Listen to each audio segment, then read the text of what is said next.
de redevabilité pour la Fédération internationale de la Croix-Rouge, ce qu'on appelle dans le système global de la réponse ici, spécifiquement les activités de communication de engagement communautaire. Mon rôle surtout, c'est de faciliter à ce que nous puissions mettre en place une stratégie globale, mais aussi très localisée dans nos différentes zones d'intervention en utilisant notamment nos ressources locales qui sont des volontaires de la société nationale, mais aussi en travaillant avec les partenaires locaux pour un meilleur engagement de la communauté. Comme on l'a dit, cette occasion pour nous, c'est important de partager un peu quelques leçons que nous avons tirées et surtout comment utiliser les communautés comme partenaires, comme acteurs clés nous a permis de faire face à beaucoup de challenges et de prévenir aussi beaucoup de challenges. Donc, très vite, ça sera quelques leçons que nous allons partager avec vous. Et surtout, n'hésitez pas, si vous avez des questions après, nous serons ravis de pouvoir les répondre.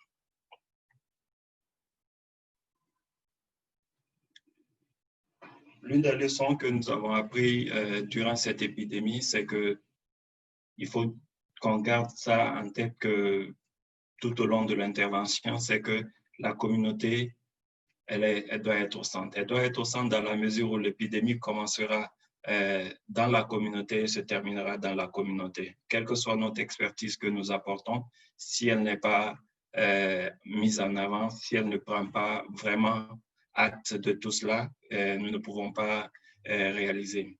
Par exemple, à notre niveau, nous avons commencé dès le début de l'épidémie à faire les enterrements dignes et sécurisés.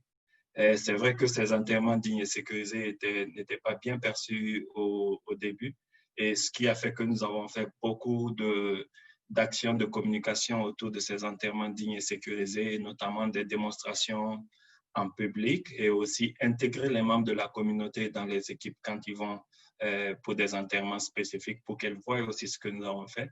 Cela nous a permis de passer d'un taux de refus de 79% au début de l'épidémie à 8% vers cette fin d'épidémie. La deuxième leçon, c'est vraiment comment nous traitons la communauté. Souvent, nous traitons la communauté comme des bénéficiaires, mais on doit aller au-delà de cette perception pour essayer de voir cette communauté un peu comme des partenaires. Parce que cette communauté, déjà, elle agit autant que chacun de nous, comme partenaires, nous avons. Donc, il sera très important de pouvoir identifier comment et par quel mécanisme nous pourrons associer mieux cette communauté-là à nos actions, pas juste essayer de traiter ces communautés pour dire elles acceptent ou elles n'acceptent pas. Mais est-ce qu'elles y voient leur compte? Est-ce que nous partageons assez d'informations avec elles? C'est dans ce cadre, par exemple, que de notre côté, l'une de nos activités liées notamment aux mototaxis qui étaient des organes vraiment qui transportaient les malades, les corps aussi dans certains cas. Et l'une de nos activités, c'était plutôt de les impliquer en tant que partenaires. Justement, rencontrer ces mototaxis-là et discuter avec eux pour savoir un peu quelles sont leurs compréhensions, leurs appréhensions.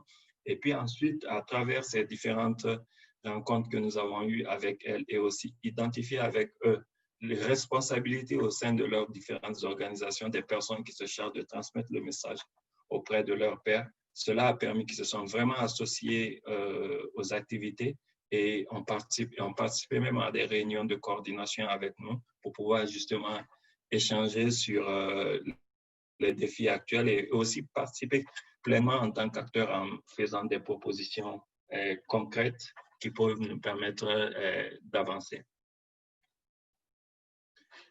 Et la troisième leçon que nous voulons partager ici, c'est à la base, d'abord, nous devons travailler vraiment à établir cette confiance-là.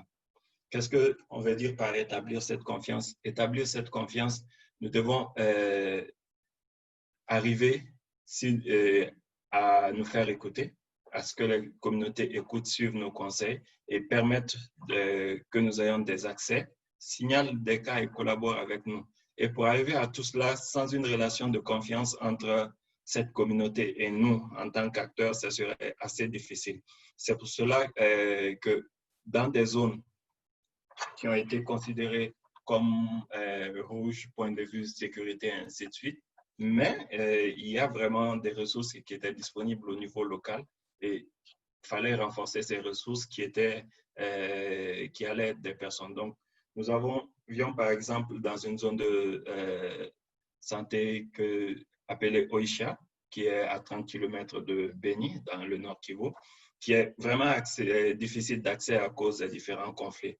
Et qu'est-ce que nous avons fait? Nous avons essayé d'inviter ces volontaires qui sont de ces localités-là dans une zone safe, entre guillemets, pour nous, qui était Béni, et on les a vraiment capacités renforcées sur la communication, l'engagement communautaire, et ils sont répartis dans leur communauté.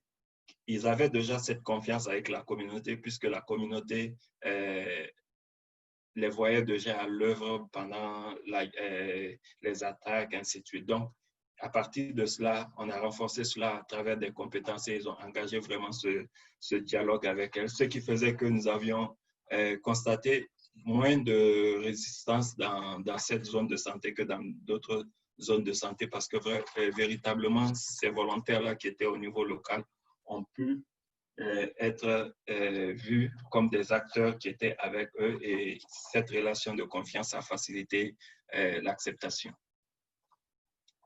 Aussi, pour rétablir la confiance, nous devons aller au-delà de la simple transmission de messages. Et souvent, dans nos activités de communication, malheureusement, on se limite au fait de partager l'information pour dire, par exemple, Ebola, voici comment Covid se transmet, ainsi de suite. Mais nous ne cherchons pas d'abord à savoir quel est leur niveau de compréhension. C'est là où nous devons faire la différence dans notre stratégie. Essayer de travailler avec ces communautés, collecter un peu leurs perceptions et les analyser, et pour nous permettre ici de pouvoir agir par rapport à ça et revoir ici nos activités. C'est un peu ce qui nous a poussé à établir ici un système de feedback communautaire qui était à la base soutenu par les 850 volontaires déployés dans les différentes activités. Et ces volontaires allaient dans la communauté pendant leurs activités régulières, collectaient tout ce que les communautés avaient comme commentaires, rumeurs, questions, plaintes, suggestions et remerciements. Et nous faisions un travail d'analyse dessus pour voir un peu les différentes tendances et à travers cela, adapter quels sont les besoins d'informations qui sont là aussi. Et aussi, l'autre élément, c'est vraiment de s'appuyer sur au niveau local. Nos équipes doivent être plus locales que possible, c'est-à-dire utiliser les ressources qui sont au niveau local pour nous permettre de mieux adresser leur crainte. Quand ils voient quelqu'un qui sont vraiment de leur région, de leur quartier, si on peut aller plus à ce détail, ou même de leur avenue, ils sont plus confiants et ça facilite un peu la cohésion. Mais faisons attention aussi à un fait parce que souvent, quand on parle d'aller au niveau local, nous pensons au recrutement de personnel local. Le recrutement de personnel local ne suffit pas. Il faut veiller à ce que ce personnel local aussi transmette, par exemple, ces messages au niveau local, comprenne ses perceptions au niveau local. Parce que résider dans une localité ne signifie pas forcément être connecté à cette localité. Par exemple, il y a des gens qui résident dans des quartiers, mais qui ne rentrent que la nuit, qui sont connus nulle part. Donc, souvent, il faut que vraiment nous ayons cette petite analyse pour nous permettre ici de pouvoir localiser le plus que possible nos actions. Et nous, particulièrement, cela nous a beaucoup aidé parce qu'au fur et à mesure, nous essayons, nous sommes allés un peu vers cette décentralisation en quelque sorte des équipes. Cela a amélioré l'accès et l'acceptance de ces équipes-là. Et c'est vraiment une de nos leçons, même pour nous, que la prochaine fois, on ira un peu plus vite dans cela. Ce n'est pas évident au tout début de commencer vraiment au niveau local parce qu'il y a un système de transfert de compétences qui prend du temps, qui est échelonné, mais on peut faire beaucoup d'efforts à aller un peu plus en avant et essayer de travailler à ce que nous ayons vraiment ces capacités locales.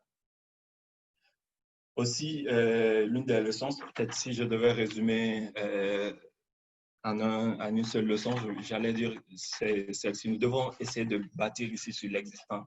Qu'est-ce que je veux dire par là? D'abord, il est de notre responsabilité quand nous intervenons dans une communauté de comprendre d'abord c'est quoi cette communauté, quelle est la dynamique qui fonctionne dans cette communauté, quelles sont les différentes relations de pouvoir, qui influence qui. À partir de cela, un peu, cette connaissance, nous pourrons mieux orienter nos actions à essayer de toucher tous les groupes cibles, mais en utilisant ce qui existe déjà. On arrive par exemple dans des communautés qui ont déjà des associations de femmes qui existent. Si on veut toucher des femmes et que cette association de femmes est déjà très influente, c'est plus intéressant pour nous de pouvoir déjà commencer à travailler avec ces associations de femmes et pour pouvoir toucher. Par exemple, à Béni, nous avons non seulement connu ce qui existait, mais aussi voir de manière très inclusive pour qu'aucune couche de la communauté ne soit mise de côté. Parce que souvent, quand on fait cette analyse de la communauté, on s'arrête un peu aux structures de pouvoir, par exemple, les structures administratives, les chefs, ainsi de suite, mais qui n'est pas forcément inclusif. Donc, cette analyse doit nous permettre d'aller un peu plus de manière inclusive pour voir comment les différentes couches sont organisées et comment elles travaillent. Donc, à Béni, nous avons essayé de comprendre cela et nous avons travaillé notamment avec des personnes malentendantes qui étaient déjà organisées en association. Donc, c'était déjà très facile de pouvoir toucher ce groupe cible-là. Et là où nous avons mis du focus, il ne faut pas forcément qu'on se mette à la place des gens, mais aidons-les à avoir les capacités. Donc, elles avaient déjà des animateurs au sein de ces associations-là. Donc, comme nous les avons fait pour les mototaxis, comme nous les avons fait pour les autres, on a essayé de les former. Et ensuite, ces animateurs-là sont partis auprès de leurs pairs pour passer le message. Et c'était plus facile de toucher ces groupes-là et ainsi que d'autres groupes en utilisant la même stratégie parce qu'il y a déjà une dynamique qui est là, qui s'est consolidée au fil du temps et qui nous a permis d'arriver à un niveau d'acceptance très élevé, donc qui sont déjà acceptés tant bien que mal. Et à partir de cela, nous avons vraiment cette facilité maintenant d'utiliser déjà ça pour passer nos messages. Parce qu'avec l'urgence, nous n'avons pas forcément le temps d'établir des structures et qui n'est pas indiqué s'il y a déjà une structure qui marche. Donc, on le sait tous que si nous ratons un peu ces différentes dynamiques avec le manque de confiance, nous arrivons à des événements malheureux qui pourraient être pourtant évités si nous sommes passés par le renforcement des capacités de ces structures locales, si nous avons travaillé avec ces structures locales.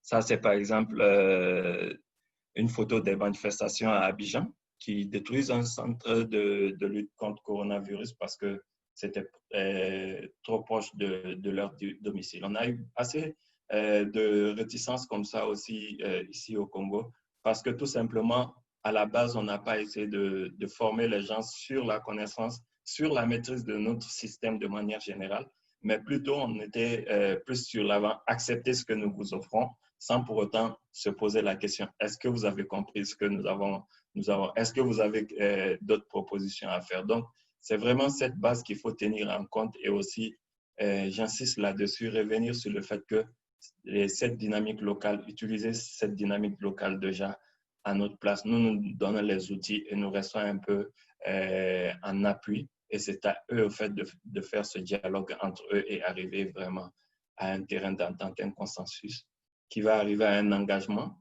mais au-delà de l'engagement, une appropriation de nos différentes actions. Au niveau de l'accord, nous avons mis en place un peu ce Community Engagement Hub où il y a divers outils que nous utilisons, que ce soit ici au Congo, mais dans d'autres réponses aussi, et qui nous permettent de partager les expériences. Donc, il y a par exemple des guides, des boîtes à outils sur l'engagement communautaire et la redevabilité qui sont disponibles et à la portée de tous. Des modules de formation spécifiques. Nous avons développé une formation d'une journée sur la grecque pour le COVID qui est aussi disponible là-dessus et guide de mobilisation sociale à distance et en toute sécurité. Ce guide-là, un peu, s'adapte spécifiquement au contexte COVID où nous savons que c'est un peu risqué d'aller dans des communautés où il y a vraiment une transmission très active de trucs. Donc, comment on peut réussir à mettre en place nos activités d'engagement communautaire dans un contexte de transmission active très élevé où nos équipes ne se sentent pas à l'aise. Donc, il y a vraiment toutes ces ressources-là qui nous permettent d'arriver à cela. Donc, voici en quelque sorte quelques leçons que je voudrais partager avec vous et je suis à votre disposition s'il y a des questions et orientations nécessaires. Merci. Merci, Cheikh. Je vais vous dire que j'ai aussi partagé les links pour les Community Engagement App sur les chats. Donc, vous pouvez les trouver aussi déjà. Il y a déjà une question sur la chat des questions. Donc, Patrice, qui travaille au chat avec UNICEF, je veux demander, y a-t-il un système de motivation des leaders relais communautaires? Comment cette motivation est fixée? Et comment faites-vous pour pérenniser les dynamiques mises en place dans ces contextes d'Ebola et d'insécurité? Cheikh? Merci beaucoup. Ça, c'est une question très intéressante parce que quand on parle d'utiliser ces ressources locales, il y a vraiment cette question de mobilisation. Donc, a priori, il faudrait d'abord que nous arrivions à la même compréhension du risque que les communautés. Qu'est-ce que je veux dire? Nous travaillons avec ces communautés, elles savent que si elles arrivent à comprendre le degré de risque de ces communautés, elles n'attendront pas forcément qu'on les motive pour arriver à cela. Et aussi, le piège que nous faisons un peu, c'est d'arriver avec notre système de manière très, très globale, nos questions de per diem, qui ne sont pas forcément adaptées au niveau local. Par exemple, on propose un per diem qui pour dire c'est une motivation juste pour le transport. Mais en question, cette motivation pour le transport que nous donnons, ça équivaut à une semaine de dépenses journalières pour le ménage de cette personne-là. Donc, ça va au-delà de ce que les personnes attendent. Et le risque de cela, c'est vraiment de mettre à dos les autres couches de la communauté qui ne se sont pas senties impliquées par rapport à cela. Donc, motivation, je ne dirais pas non, mais essayons de calculer comment que ce soit vraiment quelque chose au niveau local et qui réponde à la définition que nous donnons, ainsi de suite. Et l'autre élément aussi, c'est d'utiliser en quelque sorte les ressources locales qui existent, leur dynamique locale. Par exemple, si dans une localité, il y a une réunion générale des leaders communautaires, pour parler de COVID, par exemple, n'essayons pas d'organiser spécifiquement une autre réunion où nous allons faire des invitations spéciales. Mais si cette réunion est déjà mise en place et que tout le monde y participe, il vaut mieux utiliser ce créneau. Et là, on n'aura pas, par exemple, à payer de per diem ou quoi, parce que déjà, c'est une réunion habituelle qu'ils ont l'habitude de. Et ils se sentent confiance parce que nous venons dans leur environnement. Ne faisons pas l'erreur, par exemple, de les prendre, de les inviter dans un hôtel où ils n'ont pas l'habitude d'aller pour dire on va faire, où ils ont déjà cette appréhension de cette question d'argent qui est derrière. Donc, essayons vraiment de les responsabiliser. S'il y a perception, notre perception du risque est la même, vous verrez qu'eux-mêmes, ils vont proposer beaucoup d'actions et qui feront volontiers très bénévolement. Merci. J'espère que Merci, Sheikh. Donc, il y a deux questions et aussi Justine qui veut partager un input. Donc, on veut commencer par les questions. Lassana a demandé, au-delà des relais de chauffeurs de taxi, personnel local, les associations de femmes et autres associations, est-ce que traditionnellement, il y a des leaders qui étaient écoutés et qui vous avez mis en action, car je n'ai pas vous mentionné de cela dans votre exposé? OK.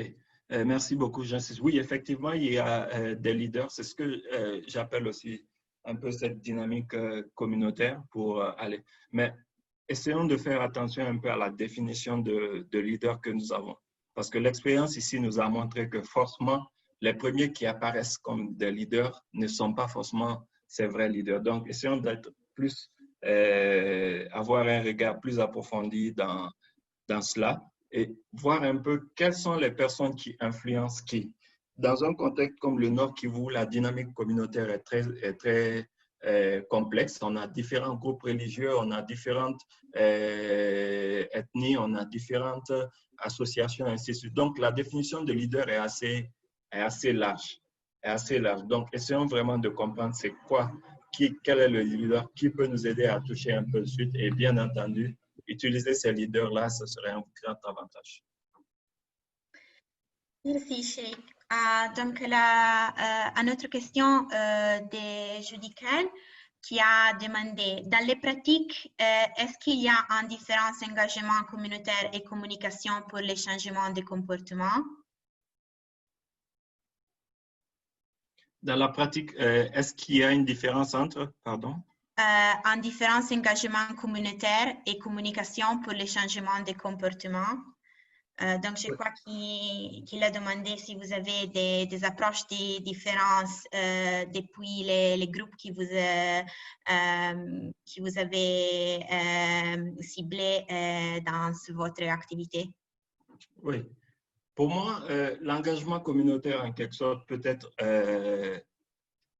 une finalité, si on peut le dire ainsi, et qui nous aide à arriver à cet engagement communautaire ou qu'on peut appeler aussi, dans notre contexte spécifiquement, la communication sur les risques. Parce que c'est un peu ça notre objectif. Notre objectif, c'est de pouvoir arriver au point où la communauté elle-même, à partir du moment où elle a compris les différents risques, pose des actions pour pouvoir se prendre en charge et limiter ces risques vis-à-vis d'elle. C'est ça. Et au-delà de l'engagement, nous devons arriver au point où nous appelons appropriation communautaire. Appropriation communautaire où la communauté n'accepte juste pas, ne participe juste pas, mais elle-même, elle sent ses actions comme étant les siennes et participe à tout le processus, pas juste se sentir bénéficiaire de ses actions. Merci, Sheikh. Donc, on va en ordre. Il y a Justine qui veut partager un input avec nous. Donc, je veux te donner le pouvoir de parler, Justine. Je crois que tu peux parler maintenant. Ok, merci.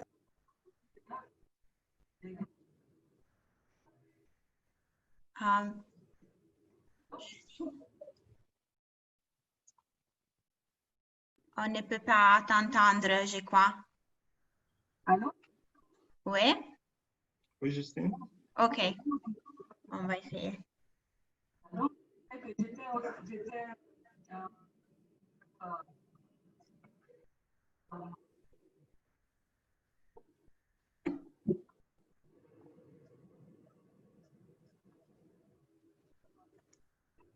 Allô?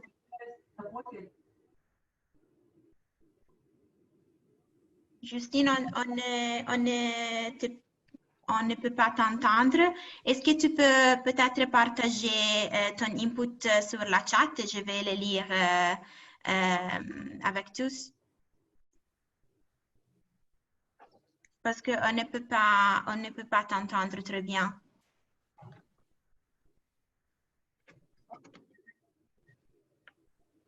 Merci. Peut-être, si tu permets, il y a cette question de Nadine sur Oui, on va répondre à la question de Nadine et quand Justine a écrit son input, on peut le partager. Donc, Nadine a demandé, nous sommes vers la fin de la deuxième épidémie à virus Ebola au Nord Kivu. Est-ce que la IFRC va continuer à faire la collection de feedback ou vous allez transmettre les compétences localement? Oui. Juste pour préciser, ce n'est pas la fédération qui fait la collecte de feedback, mais c'est plutôt les volontaires au niveau local qui font la collecte de feedback. Nous avons appuyé à la mise en place du système, ainsi de suite.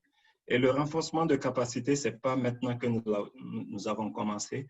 Dès les premières heures de la mise en place du système, nous avons progressivement travaillé pour ce renforcement de capacité. Et aujourd'hui, on est heureux de voir qu'au niveau local, dans les zones où nous avons partagé, il y a vraiment ces compétences, que la FICR soit avec elle ou pas, où les équipes peuvent elles-mêmes collecter, faire leur analyse et faire ici des actions par rapport au feedback. Donc oui, définitivement, nous allons continuer ce travail-là avec les équipes au niveau local, mais aussi ce renforcement de capacité qui est déjà très, très avancé pour les équipes. Merci. Merci. OK. Il y a Gloria qui a demandé, je voulais savoir la différence entre CAC et RECO, qui sont des acronymes que je ne connais pas. Je ne sais pas si tu les connais, Sheikh. Et pour un bon engagement communautaire, qui sont les mieux indiqués? CAC et RCCE. CAC, c'est, bon, je ne connais pas si c'est le même contexte, mais ici, CAC, ce sont les cellules d'animation communautaire, une approche qui est du ministère de la Santé, où au niveau local, il y a des structures qui sont mises en place, qui sont plutôt inclusives et qui permettent d'avoir cet engagement.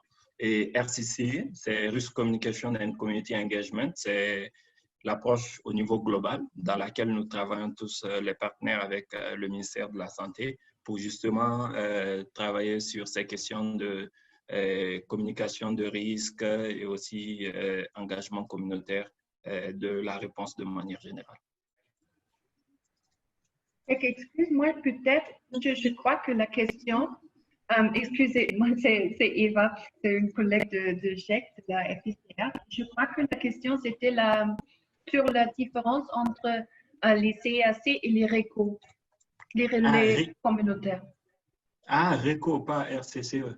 OK. Oui, les RECO, bon, les RECO, ce sont des relais communautaires. Les relais communautaires sont des agents communautaires, si on peut le dire, qui fonctionnent avec le ministère de la Santé précisément depuis longtemps et qui travaillent dans des activités régulières du ministère, comme la surveillance, comme les activités de vaccination, ainsi de suite. Et ces RECO-là sont inclus, pour la plupart des cas, dans les CAC, qui sont en quelque sorte un organe un peu plus large, qui va au-delà des RECO seulement, mais aussi qui inclut les leaders communautaires, les différentes sensibilités comme les femmes, les jeunes, ainsi de suite. Merci. Donc, Justine a partagé son input. Elle a écrit, je voulais mentionner qu'il faut inclure dans la présentation les aspects de réponse aux besoins communautaires comme un accès aux soins, à la route. Des acteurs humanitaires sont aussi venus en appui à tout le travail communautaire et feedback reçu. Oui, effectivement, parce que le feedback n'était pas seulement sur la réponse en tant que telle, mais les communautés posaient aussi leurs autres besoins. Et il y avait des acteurs qui étaient là, qui ont pu porter vraiment, sur la base de ces feedbacks, des actions dans la communauté pour améliorer justement ces conditions-là. Bon, merci beaucoup. Je crois qu'on a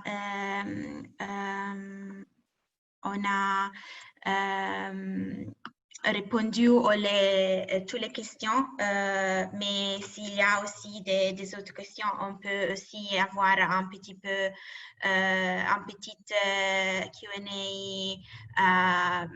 partie à la fin de le webinaire. J'ai aussi une question pour Sheikh qui tu peux aussi peut-être partager pour moi avec nous. Et comme vous avez appliqué les leçons apprises dans le cadre de la réponse Ebola à la réponse Covid jusqu'ici, quelles sont aussi les leçons apprises jusqu'ici pour la réponse Covid aussi? Qu'est-ce que tu peux partager avec nous? Comme ça. Oui. Pour la réponse COVID, c'est vraiment l'une des leçons apprises que nous avons, surtout c'est ce volet d'écouter les communautés et pouvoir les apporter dans la réponse, des réponses, c'est aussi notre proactivité à le faire. Comment nous pouvons nous assurer que quand nous avons des questions, des inquiétudes de la communauté au niveau local, comment nous pouvons nous assurer à aller à les répondre. De la réponse Ebola à la réponse COVID, nous sommes allés un peu plus loin et nous avons essayé d'améliorer pour être d'abord un peu plus inclusif, c'est-à-dire sur les analyses des feedbacks. On a mis en place un sous-groupe avec les différents partenaires où nous partageons ensemble les feedbacks communautaires et on essaie d'orienter vraiment les actions d'abord à notre niveau pour savoir qu'est-ce que nous pouvons déjà prendre en tant que partenaire au niveau de l'engagement communautaire. Et de deux, qu'est-ce que nous pouvons orienter au niveau du ministère de la Santé dans la commission de communication, surtout ce qui s'agit de tout ce qui est message et de la coordination de manière générale pour la réponse. Et l'autre élément qu'il faut tenir en compte vraiment, c'est comment les mesures que nous avons prises, si elles sont discutées à l'avance avec les communautés, comment les communautés peuvent avoir vraiment cela. Et ça, c'est quelque chose sur lequel nous travaillons pour essayer vraiment de pouvoir expliquer le risque et puis ensemble que les communautés ne voient pas des mesures comme des décisions imposées, mais plutôt un consensus avec elles pour arriver à limiter les risques auxquels elles sont exposées. Merci beaucoup. Donc, je vais aussi vous dire que j'ai partagé le link à la boîte à outils en ligne qui a été mentionnée par Sheikh dans sa présentation. Il y a aussi des modules de formation. Donc, je vous encourage à aller voir et à aussi voir les outils qui peuvent être adaptés à votre réponse. Merci beaucoup, Sheikh. Donc, si tu veux rester avec nous, s'il y a des questions à la fin, on veut aussi je vais aussi te les demander après la fin du webinaire. Ça va? Merci beaucoup, je suis là. Merci. Bon, on va discuter maintenant avec notre collègue Gilbert. Gilbert est un CCCM Project Officer à Kalemi, dans la République démocratique du Congo. Et il travaille pour l'Organisation internationale pour les migrations là-bas.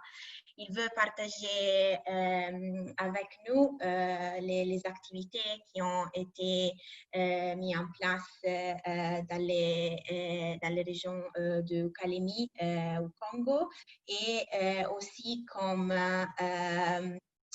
ces activités se sont branchées sur les structures des comités des sites. Donc, comme ça a été mis en place par l'Organisation internationale de l'immigration à Kalemi. Gilbert?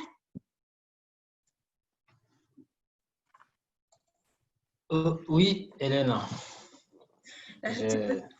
J'espère que ma présentation a été suffisante. Tu peux aussi peut-être ajouter quelque chose sur ton rôle à Académie. Oui, c'est un peu comme, c'est effectivement comme tu l'as dit. Donc, je suis le CCCM officer et les co-leads du groupe de travail CCCM ici dans la province de Tanganyika, précisément dans la ville de Kalemi, au niveau des OIM. Merci. Donc, tu peux partager avec nous les activités qui ont été mises en place dans les camps qui vous avez en gestion et qu'est-ce que vous avez fait dans les cadres des activités de formation pour la communauté et comme ces activités pour les COVID ont été sont été branchés sur les structures des comités du site. Ok, merci.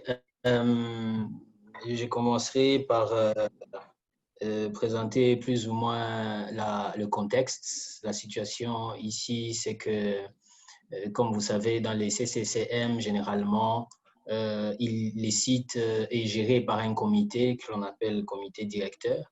Et nous avons aussi dans chaque site mis en place des comités sectoriels, entre autres 12 comités sectoriels dans les sites en termes de gouvernance et en termes de maintien d'activité de façon permanente dans les sites et les placements dans chaque secteur. Et brusquement, tout le monde a vécu la situation de la pandémie, de la COVID-19 et ça n'a pas été une situation écartée dans les sites de déplacement. Donc, on devait en effet mettre en place des ramifications d'organisations ramifiées dans les sites en termes de préparation pour lutter contre cette pandémie. Mais la grande question, c'était comment on va s'y prendre? Comment les personnes déplacées vont gérer cette situation. Et le collègue qui vient de passer est à Butembo, c'est environ 1800 km d'ici où je suis.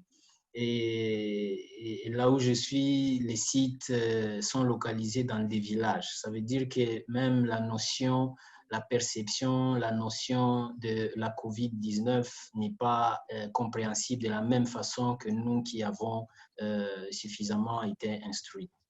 Alors, la grande question, c'est, ou la première solution, c'était de pouvoir nous rapprocher d'abord de tous les comités ou toute la communauté déplacée de sites pour savoir ou faire des évaluations des connaissances.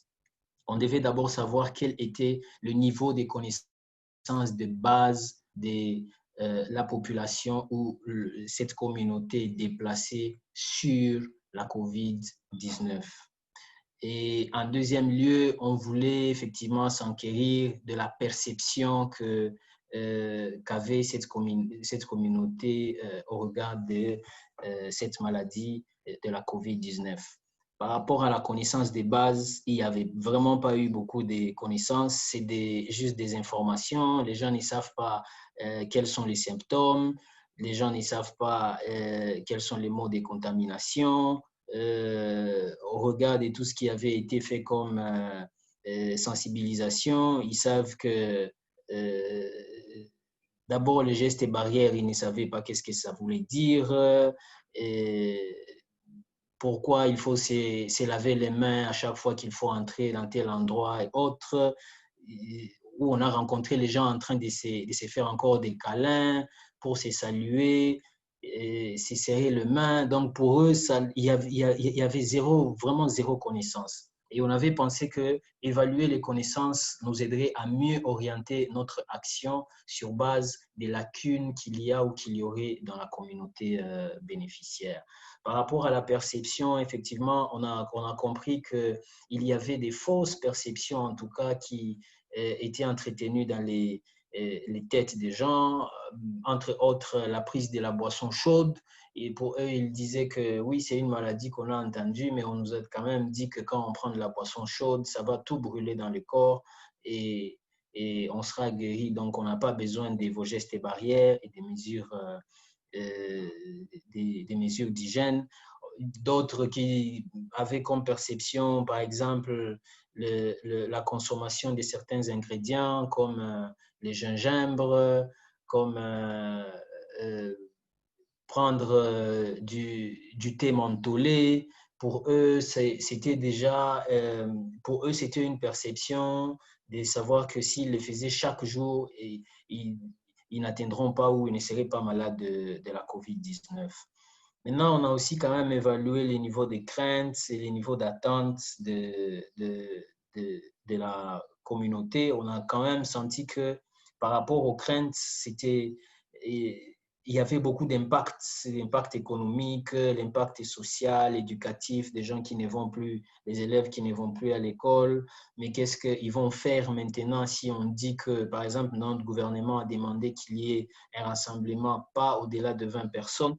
Comment ils vont faire les enfants qui souhaitent jouer tout le temps ensemble?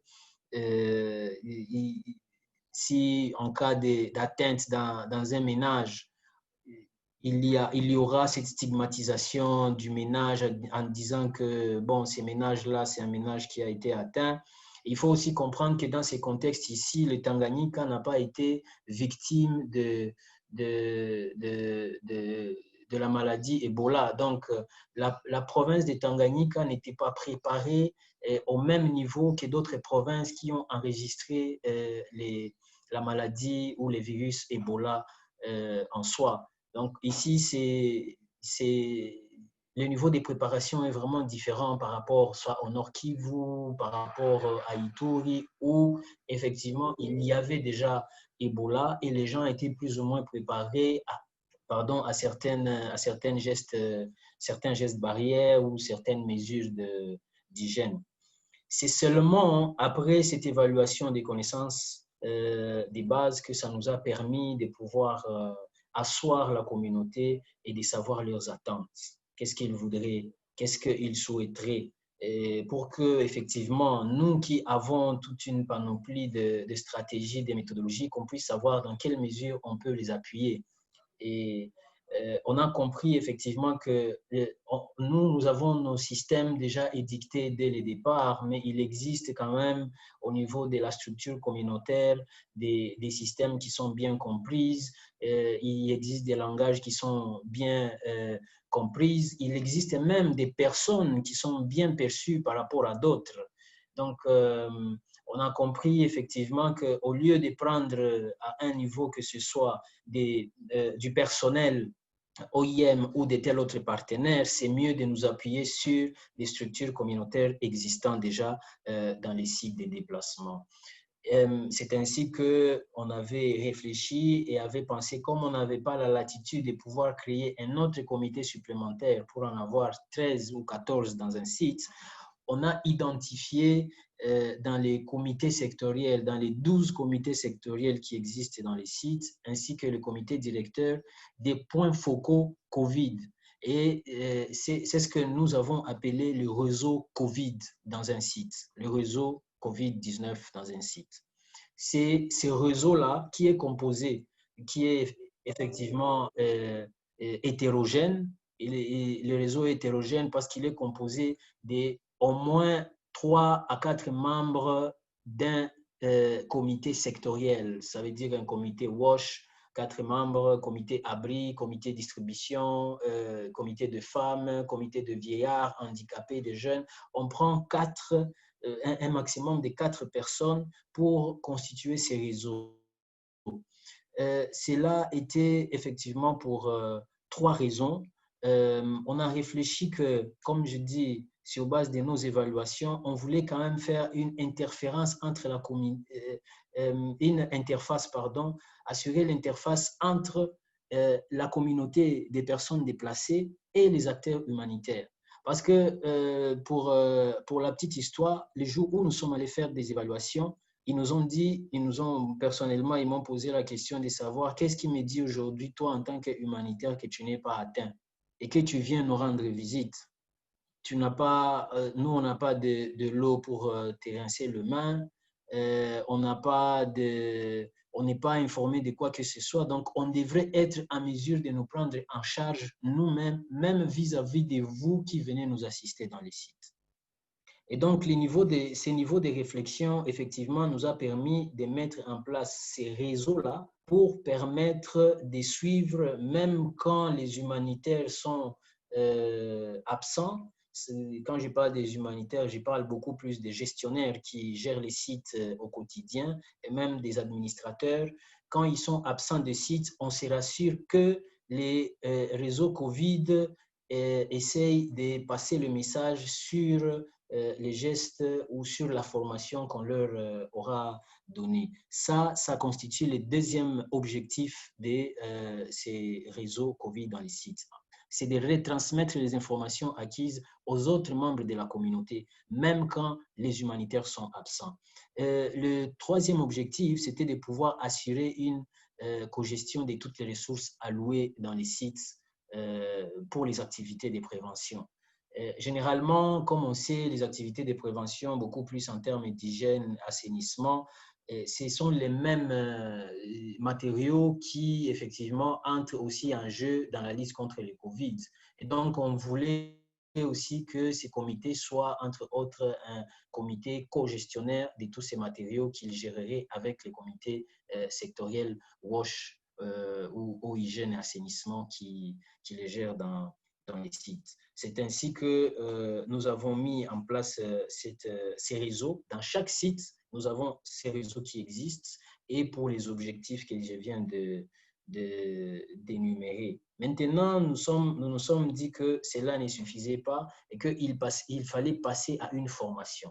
Et cette formation, c'est en effet de pouvoir renforcer les capacités de la communauté locale.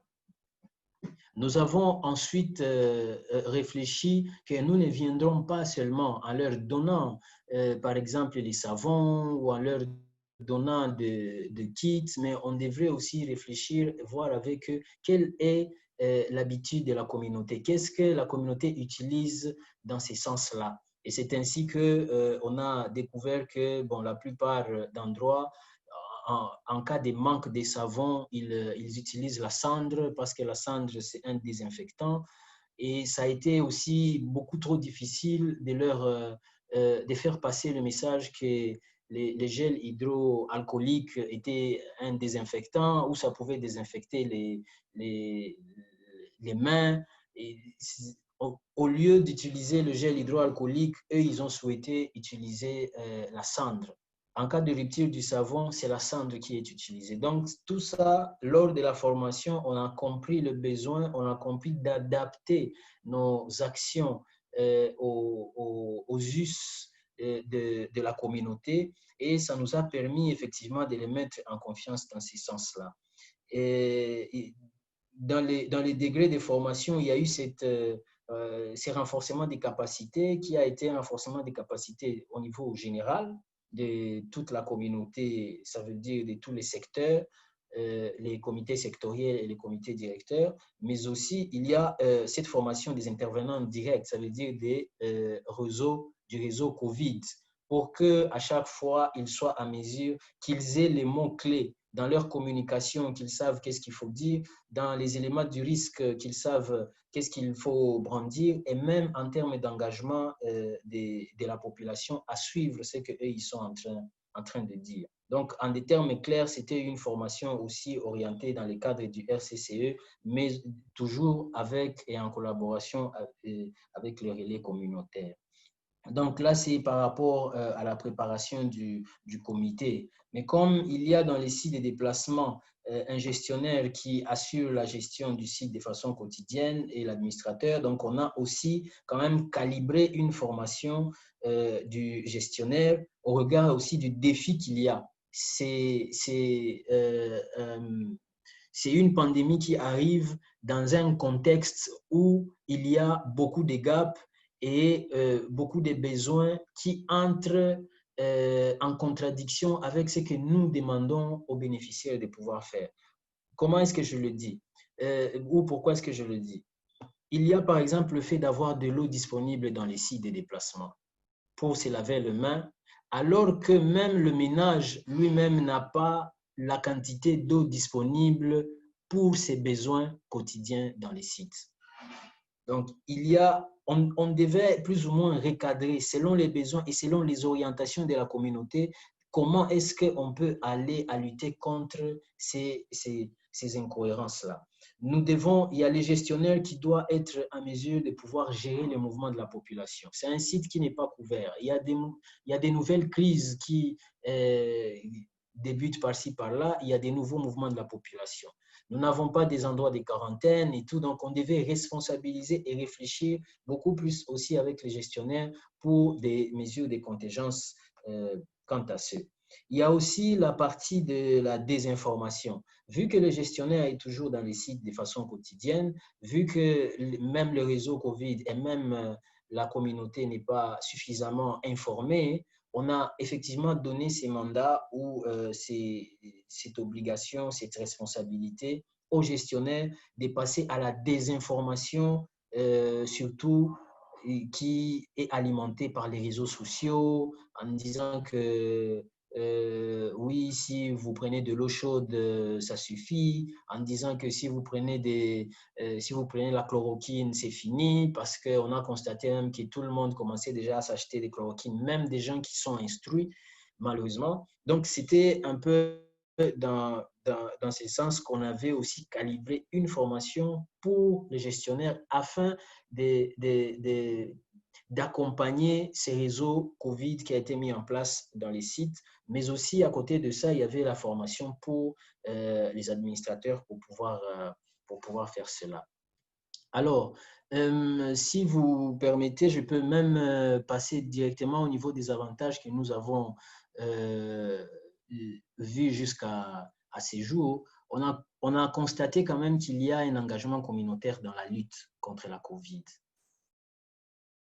Du fait que ça ne soit pas quelqu'un qui vient d'ailleurs, qui vient informer la communauté, du fait que ça soit la personne déplacée qui prend son temps à expliquer son voisin ou son ami par des termes fréquents, usuels, habituels, nous avons constaté qu'il y a eu cet engagement de la communauté. Donc, on a pensé que les réseaux a constitué un mécanisme par lequel les membres où la communauté de PDI s'est engagée dans la lutte contre les COVID, enfin contre la COVID, pardon.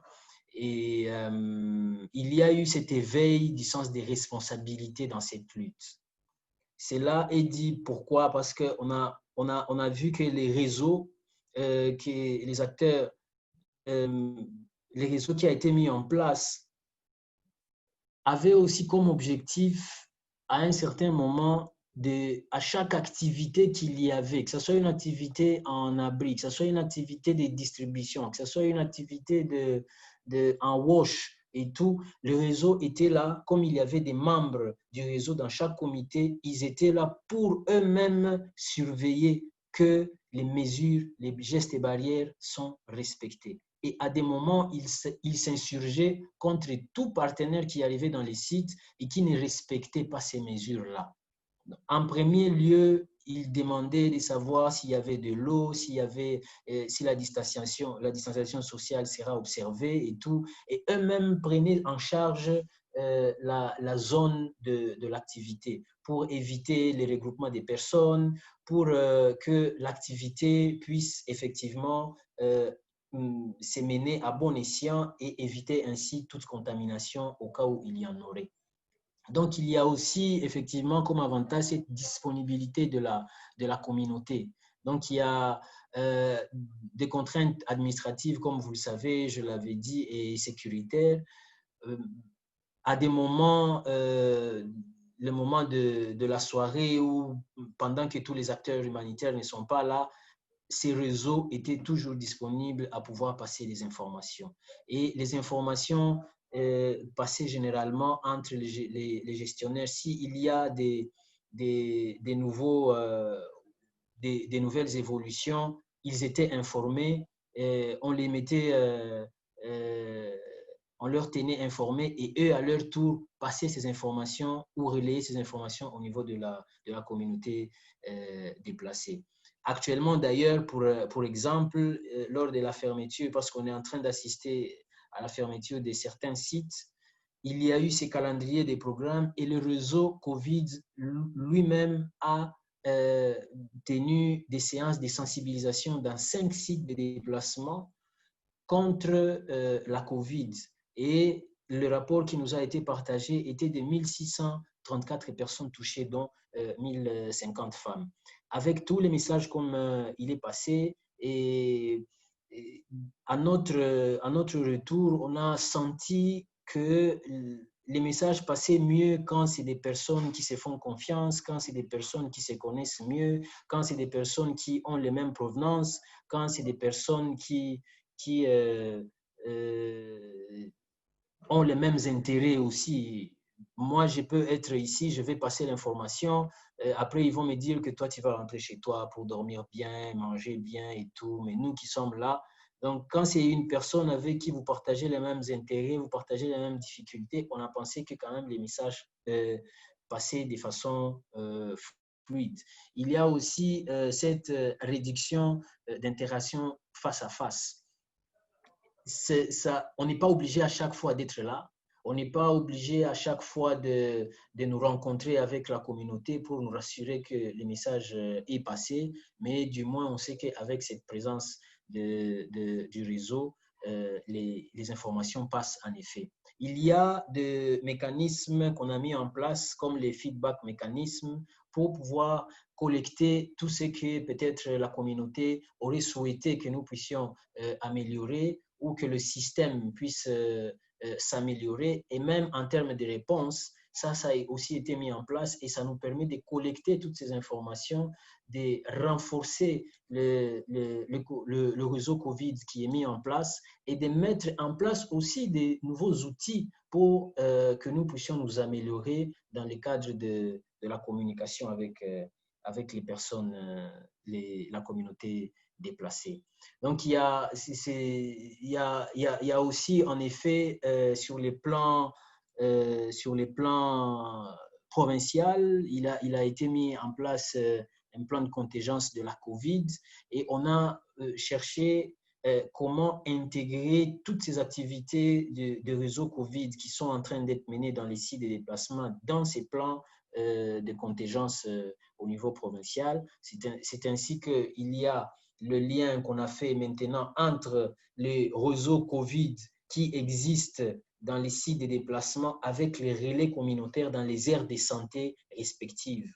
Et c'est seulement après que les relais communautaires aient capturé toutes ces informations, toutes ces activités, toutes ces craintes, toutes ces attentes et tout, qu'eux aussi, à leur tour, les déversent dans la zone de santé et la zone de santé les déverse aussi au niveau de la coordination provinciale pour que, au niveau de la coordination provinciale, en termes de budgétisation, que les besoins soient budgétisés, mais aussi en termes d'activités mises en place, que ça soit capitalisé comme des activités mises en place, mais dans un système plus ou moins particulier qui est un système des déplacements au regard des autres systèmes qui existent.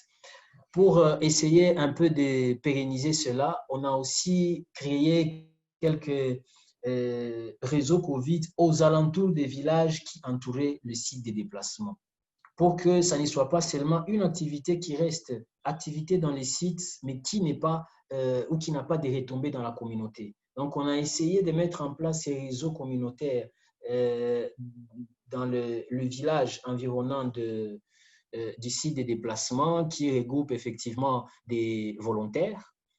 Ça regroupe des volontaires, mais aussi les responsables locaux du village.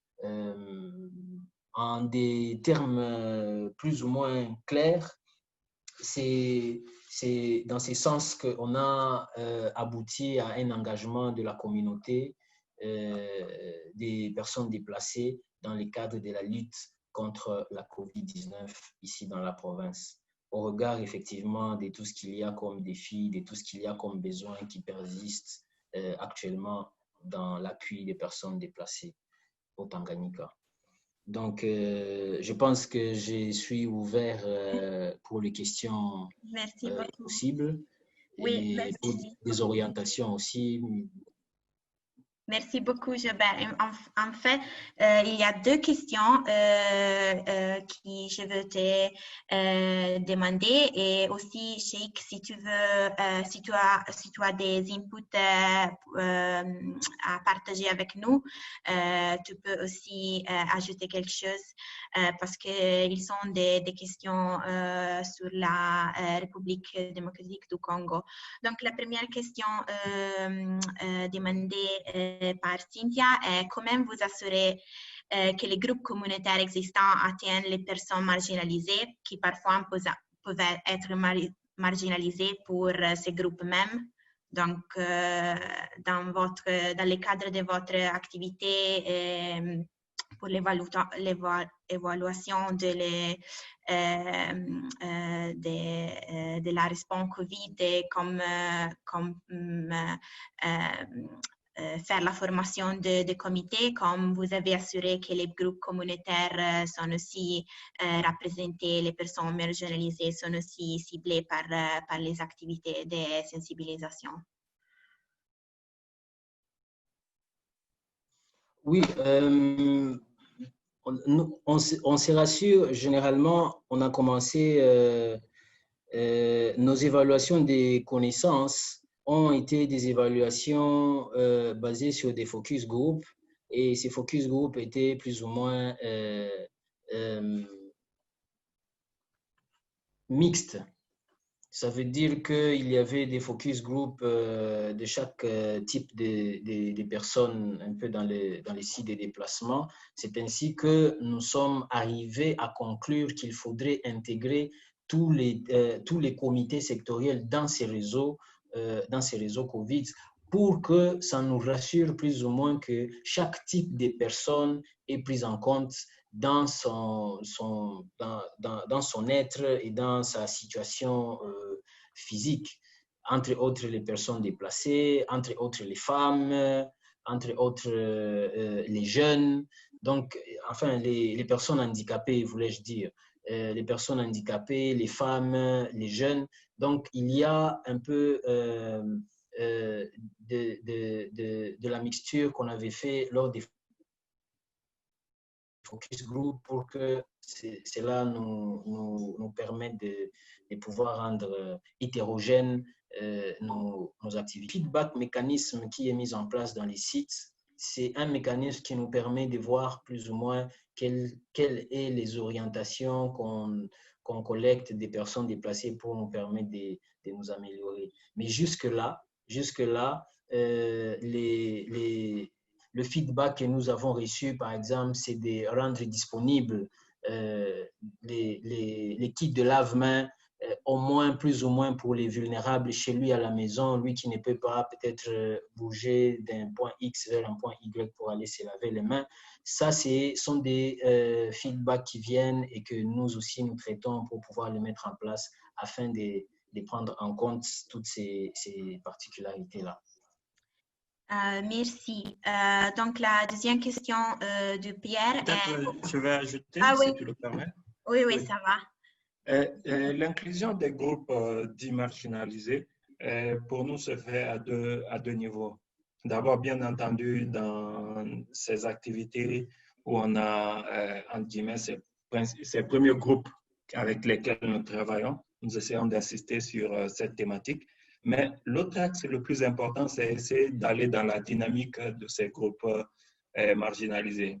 Et souvent, on se retrouve dans un contexte où ces différents groupes-là mettent en place déjà une organisation bien avant nous. Donc, pour nous, ce qu'il y a, c'est vraiment de faire un truc vraiment spécifique, pas seulement les mélanger, parce que même si on les associe à certaines activités, souvent, ils ne sont pas très à l'aise de le faire. Mais souvent, quand on a des activités spécifiques avec elles et on utilise leurs animateurs habituels avec lesquels ils travaillent, c'est plus facile. On l'a fait notamment pour les personnes malentendantes, les personnes à mobilité réduite aussi, des groupes de femmes, ainsi de suite. Donc, c'est un peu la stratégie. En résumé, c'est d'identifier comment ils sont organisés et partir de cette organisation-là pour travailler avec elles. Merci. Merci. Donc, la deuxième question a été demandée par Pierre. Au Tchad, nous voyons qu'il y a marginalisation de personnes guéries du Covid par leur famille. Est-ce qu'au Congo, cela s'est passé? Si oui, comment vous avez géré cette situation? Donc, peut-être on va commencer par Jobert, après Sheikh. Si vous avez, dans votre évaluation, si vous avez compris qu'il y a des marginalisations dans la communauté et dans les familles pour les cas de suspect Covid, et qu'est-ce que vous avez fait pour lutter contre cette marginalisation? Oui. Ici, par exemple, dans la province où je vis, comme je l'ai eu à le souligner, nous n'avons pas enregistré Ebola au départ, encore moins le Covid actuellement. Donc, je n'ai pas d'exemple factuel pour pouvoir répondre à cette question, mais je sais qu'en termes des contingences, on a mis en place quand même une équipe de prise en charge psychosociale, et que ce soit de l'individu ou du ménage dans lequel l'individu a été identifié, mais aussi quelques autres prises en charge au niveau de soins de santé, au niveau même, comme c'est dans les sites de déplacement, c'est des ménages qui seront mis en quarantaine. Ça veut dire qu'il faudrait rassurer qu'ils aient la nourriture chaque jour. Donc, le PAM s'engage à pouvoir donner de la nourriture à ces ménages chaque jour pour qu'on ne les permette pas de sortir, d'aller chercher la nourriture et d'allonger la file de contamination. En des termes clairs, ça, c'est ce qui est prévu sur les papiers, mais en des termes factuels, on n'a pas encore enregistré dans la province un seul cas. Et donc, ça sera vraiment très difficile que j'ai une réponse factuelle par rapport à ça. Merci. Merci beaucoup. Pour moi, c'est vrai que je ne pourrais pas partager assez d'exemples, mais sur l'expérience et sur ce que nous voyons, je pense que la meilleure manière de lutter contre la marginalisation, c'est l'anticipation. Et dans l'anticipation, qu'est-ce qu'on doit faire justement? C'est d'apporter les informations aux communautés, les informations de base sur leurs inquiétudes. Parce que les gens ne marginalisent pas leurs proches parce qu'ils le veulent. Ils le marginalisent souvent parce qu'ils ont peur. On remarque déjà dans les feedbacks communautaires que nous avons collectés dans les différentes zones qu'il y a beaucoup d'interrogations qui viennent de la communauté. Et ça se comprend vu leur expérience sur Ebola. Ils s'interrogent déjà si ces personnes qui seront guéries du Covid seront en quelque sorte des dangers pour elles dans la communauté-là. Et justement, il faut les apporter ces explications, comment une personne guérie doit se comporter, comment elle doit être acceptée et aussi quels sont les niveaux de risque. Et l'autre élément qu'il faut noter, pour l'instant, par expérience, on sait qu'au niveau là, les personnes qui ont été déclarées guéries au niveau communautaire, pour la plupart, se cachent, c'est-à-dire que n'informent même pas leur entourage qu'ils étaient malades. Et tout ça, c'est assez difficile de parler de marginalisation quand ils ont déjà pressenti, si je peux le dire ainsi, cela, et ils sont allés un peu au-dehors. La plupart nient avoir été contaminés du Covid, ou quand c'est le cas, leurs proches ne sont pas au courant, et c'est un peu ça. Mais, comme je le dis, la clé réside dans vraiment la préparation de cette communauté sur ces risques et aussi pour les mettre en confiance. Merci.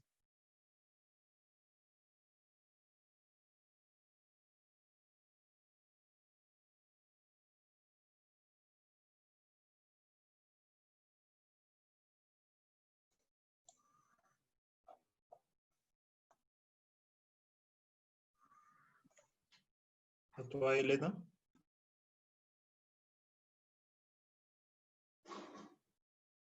Allô? Oui, est-ce que tu peux m'entendre? Joubert? Oui, oui, Oui. là, ça va. Oui, donc la question est, est-ce que les comités COVID-19 de la communauté Village Host et ceux de site travaillent ensemble ou séparément?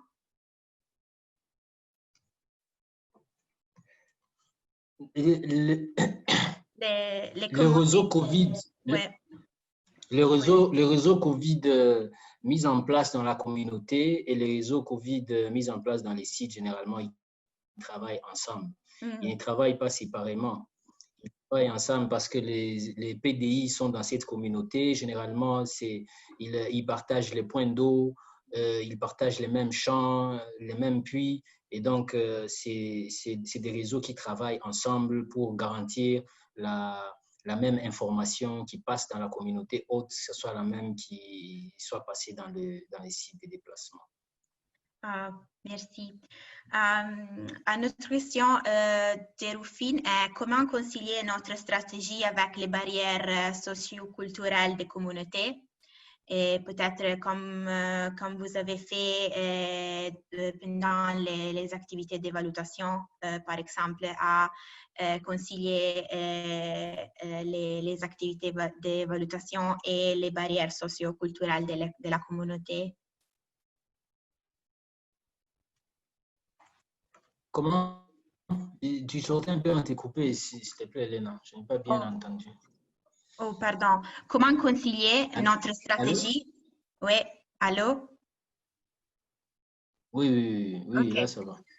Comment concilier notre stratégie avec les barrières socioculturelles des communautés?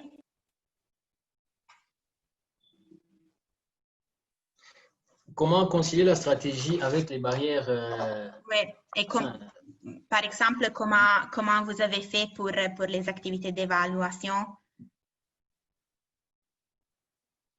Oui, pour les activités d'évaluation, effectivement, nous, on a, comme je dis à la base, on a souhaité comprendre comment ça s'est passé généralement chez eux pour pouvoir élaborer une stratégie qui sera en adéquation avec ce qui marche généralement. C'est pourquoi je dis qu'il y avait quand même une difficulté et en ce sens, on a gardé la formation du gestionnaire qui chaque jour devait passer le message, démontrer dans le message de sensibilisation au départ, anticiper, montrer dans les messages de sensibilisation que, par exemple, faire des embrassades, ça n'est pas qu'on ne veut pas que vous vous embrassiez. Il y a ici une communauté qui, pour se saluer, il faut qu'ils s'embrassent. On leur sensibilise en montrant que ça fait partie des voies de contamination, par exemple. Et généralement, au départ, c'était quelque chose qui n'était pas compris tout de suite.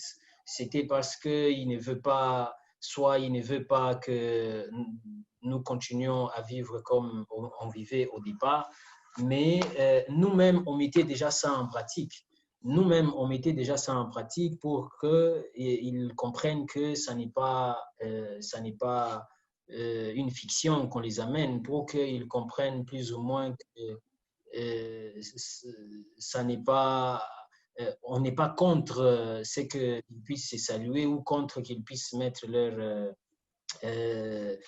us et coutumes en place, mais aussi il y a eu les faits que nous avons beaucoup plus sensibilisé ces comités directeurs, qui est comme une structure qui prend en charge les personnes des sites, mais aussi les chefs des villages. Les chefs des villages, une fois être avertis de ça, en anticipation, eux, ils commencent aussi à relayer que désormais, voici, les choses vont changer, les choses ne seront plus dans ce sens que nous les faisions avant, pas parce que les humanitaires les veulent, mais parce que nous devons nous-mêmes nous protéger. Donc, on essaie un peu de montrer leur avantage à tirer en faisant cette activité-là ou cette action-là, plus ou moins.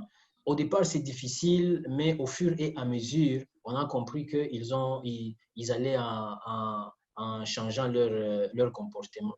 C'est pourquoi j'avais même répété en disant qu'on a pensé que le fait de choisir les réseaux COVID parmi la population déplacée ou la population ou la communauté nous a permis largement de pouvoir faire passer l'information, de pouvoir faire comprendre l'information, parce que ça aurait été l'inverse. Peut-être qu'ils penseraient à autre chose que nous planifions ou qu'ils penseraient que nous sommes contre leur comportement initial. Et donc ça nous a plus ou moins permis de pouvoir changer ou aller dans les changements de leur comportement. Impliquer les autorités et comme l'avait dit Camara au départ, ce n'est pas n'importe quelle autorité. Après, il faut comprendre aussi leur niveau de loyauté à quelqu'un pour pouvoir comprendre très facilement ce que la personne va dire.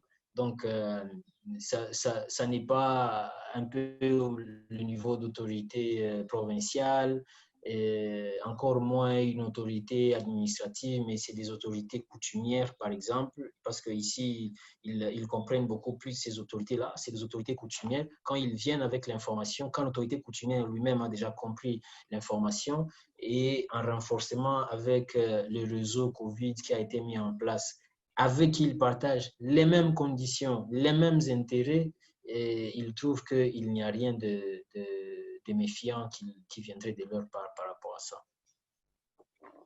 Merci beaucoup.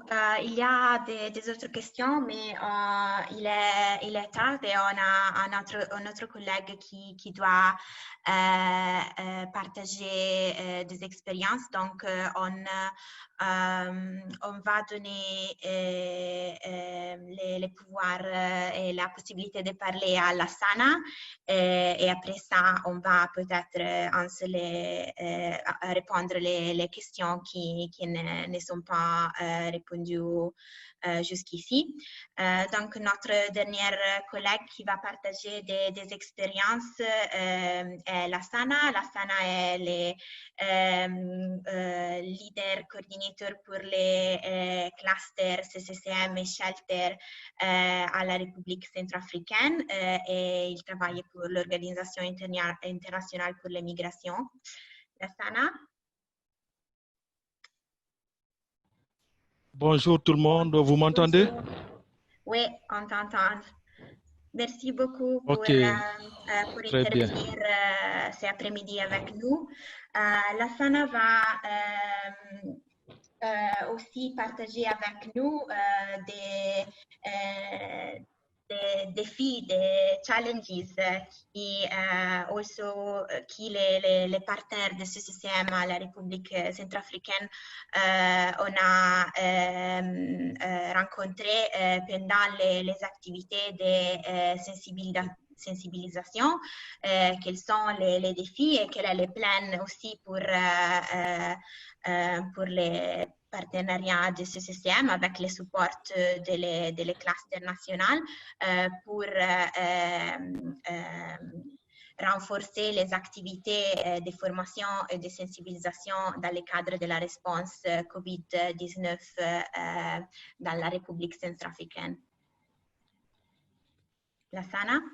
Ok, merci à tout le monde. Vous m'entendez bien, j'espère? Oui, on t'entend.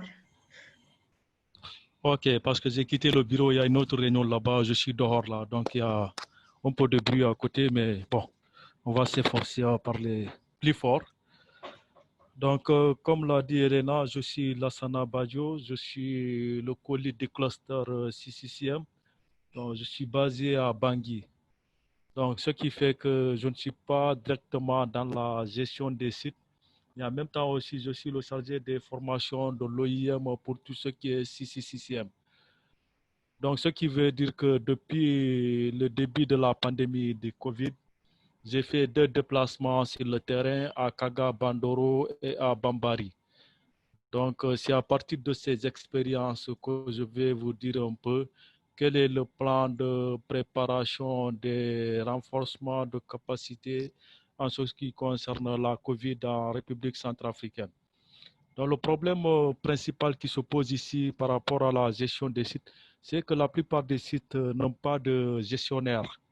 Et même les sites qui ont des gestionnaires, on a remarqué que la présence n'est pas trop effective.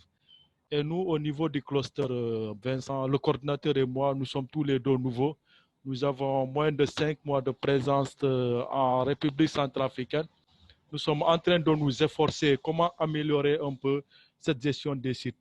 Donc, ce qui fait que par rapport au renforcement des capacités, il n'y a pas assez de préparation pour l'instant dans les sites. Ce que nous avons remarqué, en tout cas, les quelques formations qui se font ou les sensibilisations sont intégrées à d'autres activités.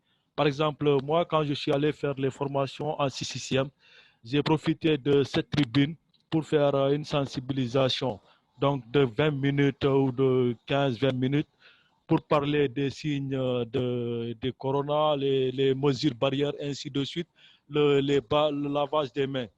Donc, tous les acteurs, pratiquement, quand ils vont dans les sites, avant de faire l'activité de distribution ou s'il y a une autre activité, les gens profitent pour faire un peu de sensibilisation et un peu de formation.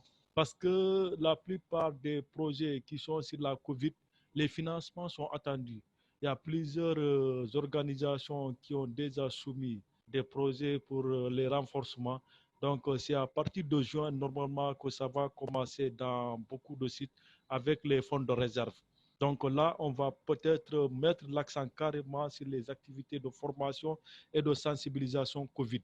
Mais pour l'instant, c'est des activités, comme je le dis, qui sont intégrées, qui ne sont pas vraiment à grande échelle. Il y a le cluster santé, néanmoins, qui a fait beaucoup de préparation, qui a formé les autorités, qui a formé les experts. Mais pour ce qui est de la sensibilisation et des formations au niveau des sites, là, c'est encore plus ou moins mou. Donc, il n'y a pas assez de formation. Mais plus ou moins, le message est entendu par tout le monde, que ce soit à travers les radios ou à travers les leaders qui ont reçu certaines informations. Donc, tout le monde est sensibilisé, mais ce n'est pas des formations à plus haut niveau. Mais aujourd'hui, ce qui est sûr et certain, on peut dire que tout le monde connaît ce qui se passe en termes de pandémie et en termes de présence de la COVID. Mais ce qui se passe après cette sensibilisation, on a l'impression que tous les efforts qui sont déployés par les humanitaires, par les différents acteurs intervenants sont disproportionnés avec les comportements que nous observons sur le terrain. Que ce soit à Bangui ou au niveau de ces localités, au niveau des sites, au niveau hors site, les comportements ne sont pas vraiment observés par les populations. C'est comme s'il y a une certaine rupture entre le discours qui est donné sur la pandémie et sur le comportement des populations. On a vu qu'aucune des gestes barrières n'est observée. Il n'y a pas d'isolement, il n'y a pas les gens continuent même à se serrer les mains. C'est parfois quand il y a des autorités qui viennent, ils vont faire croire qu'ils sont en phase avec le discours officiel, mais quand on va vraiment sur le terrain, on voit qu'il y a une rupture. Donc, au niveau de ces formations, des sensibilisations, souvent, c'est les leaders des blocs, des sites qui sont là à les formations. Donc, on a des membres des comités sectoriels, des membres des comités de gouvernance qui participent aux formations. Et à leur tour de faire un peu la démultiplication après au niveau des sites. Mais après cette démultiplication au niveau des sites, pour ce qu'on a remarqué, il n'y a vraiment pas de gestes qui suivent. Bon, peut-être, moi, l'analyse que j'ai eu à faire, c'est à deux niveaux. Dans un premier niveau, la COVID est une crise. Mais avant la COVID, il y avait une crise préexistante en Centrafrique qui a des ampleurs vraiment trop larges. Il y a des problèmes de nourriture, il y a les problèmes de wash déjà qui se posaient, il y a des problèmes de santé à tous les niveaux. Et là, les gens, ils se disent, bon, ça c'est une crise supplémentaire. Peut-être que même si ça vient, ça va trouver que nous sommes déjà dans une autre crise. Donc, ce qui les intéresse de plus, c'est les questions de survie. Parce qu'avec la COVID, même si on ne parle pas de confinement, mais il y a des restrictions par rapport à beaucoup de choses. Mais les populations n'acceptent pas cette restriction parce qu'il y a des problèmes de survie qui vont se poser. Et là, nous allons avoir un écart entre le discours, entre les sensibilisations et ce qui se passe réellement sur le terrain. Et comme je le disais aussi, il y a un décalage entre le message et la manifestation de la pandémie. Que ça dire? Parce que la Centrafrique a enregistré les cas les plus faibles de coronavirus depuis le début de la... Donc, au mois de mars, jusqu'en avril, jusqu'au mois de mai, pratiquement, on était à moins d'une centaine de cas. C'est maintenant que les cas commencent à augmenter. Donc, pendant que l'accent était mis sur les mesures barrières, sur tout ce qui avait à prendre comme disposition, les populations ne voyaient pas la maladie évoluer et même rythme que les messages qui étaient délivrés. Donc, c'est comme s'il y avait un discrédit un peu au niveau du discours médical.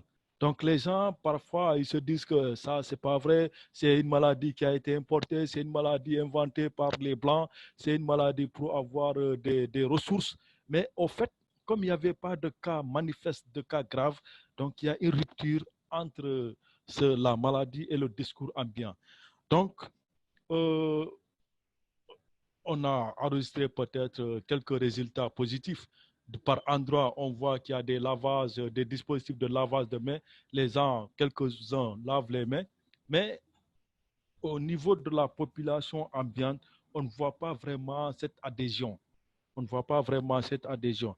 Donc, ça ne veut pas dire que les communautés n'ont pas confiance aux humanitaires où il n'y a pas cette confiance, mais c'est le décalage, c'est par rapport à la maladie elle-même qui tarde à se manifester. Mais le danger dans ce cas, au fur et à mesure qu'on avance dans les 2 dernières semaines, les 3 dernières semaines maintenant, on est à près de 1800 cas ou 1500 cas en Centrafrique. Donc ça veut dire plus les cas vont augmenter, plus on va avoir des cas graves, on va avoir peut-être beaucoup plus de mortalité liée à la maladie. Donc c'est en ce moment qu'il faut peut-être essayer de rectifier le discours. Donc, le discours que ça veut dire, c'est comme on parle de confiance, il va falloir établir vraiment cette confiance entre la population et les humanitaires. Donc, les premières choses à faire, c'est d'abord améliorer notre réponse. Parce que des fois, au niveau de nous, les humanitaires, je vois que les réponses, des fois, ne sont pas trop améliorées. Les gens, parfois, même quand ils vont sur les sites, c'est de faire 2 petites actions et puis s'en aller, ce qui n'accroche pas trop vraiment parfois les populations. Je pense que les différents intervenants doivent améliorer leurs réponses. Quand on parle de lavage des mains, ils doivent s'assurer que partout il y a des dispositifs de lavage des mains et que les populations sont sensibilisées réellement pour essayer de les accrocher. Mais si on vient, on installe 2, 3 petits lavages de mains, on s'en va. Donc là, je pense qu'il y a nécessité pour les humanitaires et les intervenants, les acteurs, d'améliorer la réponse. Et aussi, essayer de voir, établir la confiance avec les leaders d'enjeu. Ce que j'appelle les leaders d'enjeu, c'est parce que les déplacements sont antérieurs à des structures traditionnelles qui étaient déjà là.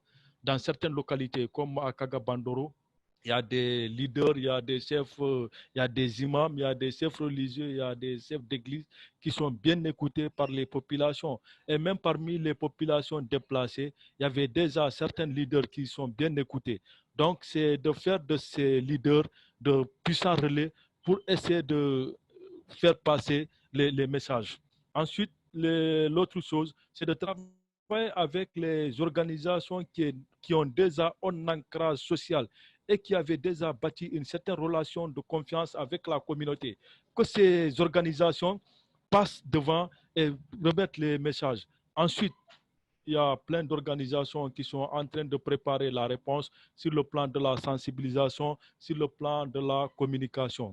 À ce niveau aussi, je pense que les supports qui seront utilisés doivent être parlants et contextualisés. Donc, En faisant cela et en essayant de voir par rapport au discours, parce que là, le problème, on a affaire à un discours médical. Et le discours médical, il doit être officiel, il doit être vraiment palpable et concret.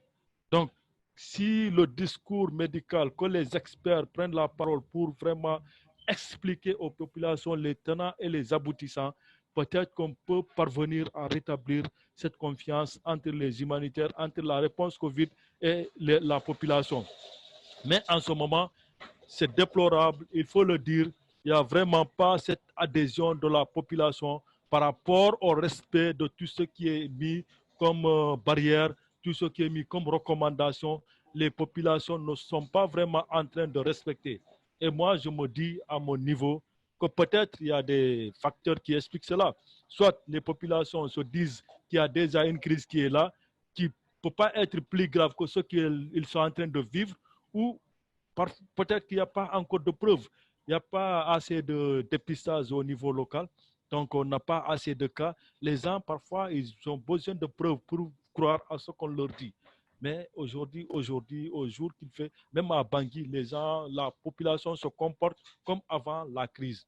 Mais bon, ce qui est un peu positif qu'on peut valoriser après, même si les cas deviendraient graves, les gens commencent à être sensibilisés.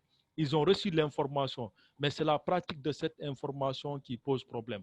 Donc ça, c'est les différents défis que j'ai à relever. Bon, je sais qu'il y a les autres collègues qui avaient déjà parlé de leur expérience. Je pense qu'on peut partout, les expériences sont plus ou moins les mêmes, mais je voulais insister vraiment sur les challenges et les défis. C'est pas bon, parce que souvent, quand on fait comment on dit, des feedbacks, on va souvent sur le discours officiel, ce qu'on doit faire. Mais peut-être au-delà de ce discours officiel, de ce que nous allons faire, de ce qui est écrit dans les proposals, il faut peut-être voir l'autre côté de la réalité. Aussi bien du côté des humanitaires ou des populations, qu'est-ce qui ne va pas, qu'est-ce qu'il faut rectifier. Et c'est là où je voulais intervenir. Donc, de façon ramassée. Merci. Merci beaucoup à tout le monde. Merci, Lassana. Donc, il y a beaucoup de choses à réfléchir et j'espère qu'aussi pour les collègues qui travaillent à la République centrafricaine, les webinaires a été d'inspiration ou peut être d'inspiration pour trouver des solutions à les défis qu'il y a sur le terrain. Donc, c'est un petit peu tard. Je m'excuse pour les retards, mais c'était vraiment une riche conversation. Il y a 3 questions qui ne sont pas répondues pendant le webinaire, mais on va partager un réponse écrite avec la présentation. Donc, pas de souci, on va aussi partager des réponses pour ces questions. Pour moi, je veux seulement partager un mot pour vous dire que je suis vraiment contente de votre participation. Je suis vraiment contente de la participation aussi de notre orateur. Je vais aussi dire que, comme on a souligné pendant le webinaire, faire des valutations est vraiment important. Et pour ça, on a aussi préparé un link pour une petite évaluation de ces webinaires. Je vais les partager ici dans le chat, donc vous pouvez les prendre et vous pouvez aussi partager avec nous des suggestions pour le sujet des prochains webinaires. Je vous encourage vraiment de prendre l'évaluation parce que votre commentaires sont vraiment importants et votre opinion est vraiment importante pour nous et pour les travaux des groupes de travail que je coordonne. Et bon, merci beaucoup. On va partager avec la contact list de 6e cluster au niveau global la présentation, les réponses à les questions qui ne sont pas répondues pendant le webinaire et aussi les links pour l'évaluation de le webinaire qui je vous vraiment encourage à prendre pour partager qu'est-ce que vous pensez de le webinaire.